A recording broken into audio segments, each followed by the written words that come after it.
Today I'm going to be teaching you how to set coyote traps and like where to set them as well. So I found this open field, or like this open pasture, I guess, and there's a lane coming right through here and up, and there's a field right here. Wind blows this way. It's perfect because the wind's blowing directly into the woods, and that's where another path is coming out. There's another path right there, so the wind blows this way and a coyote could smell it and come running this way, so that's why I'm picking this spot. Alright, for setting these traps, make sure you wear gloves because you don't want your scent on the traps. Alright, this is like my #1 trapping tool, and you'll probably need this for coyote trapping. So what it has is it has like a scoop, so then you can actually make the hole for the dirt hole set. You have a shovel so that the actual trap can fit in the ground, and you have the hammer which can stake the stakes in.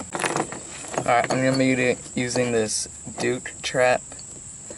I actually don't know what kind this is, but I don't really like it that much because whenever you set it, the pan is up real high. Not that high, but it's up there pretty high, and I want it more level with the ground. Because whenever you put dirt on top, the dirt is uneven because the metal pan is sticking up, and I don't think it looks natural.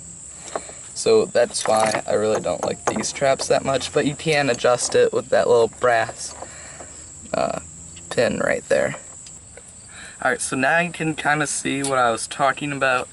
So whenever you cover this up with dirt, that little pan is sticking up more than the jaws are, so that's what I don't like. Alright, so I have the bed dug out.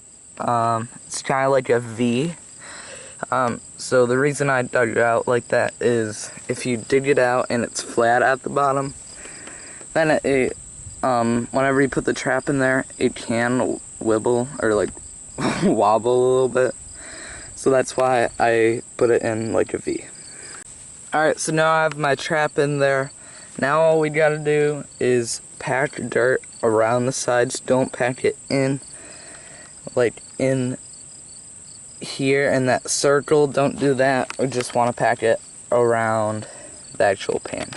So as you can see, I just packed it around the edges of the pan, or the trap, and that looks pretty good. And now what I like to do is I put cotton in here so that no dirt will go under the trap, and so that whenever something steps on it, it won't get clogged up with dirt, so that it'll actually go off.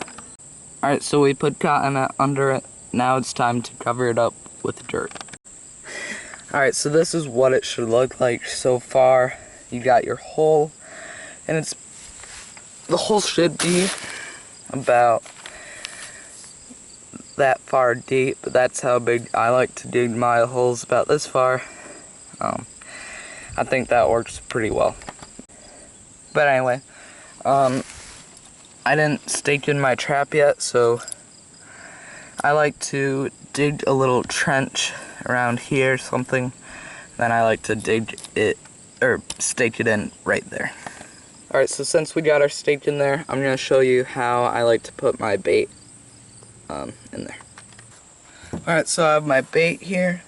It's just this Caven's quality animal bait. It's for coyotes, raccoons, and fox and bobcat. Alright, so I'm gonna take that wool stuff I showed you earlier, just get a smaller piece, kind of combine it a little bit, so just like that. And we're gonna unscrew our bait, and then swoop that in there,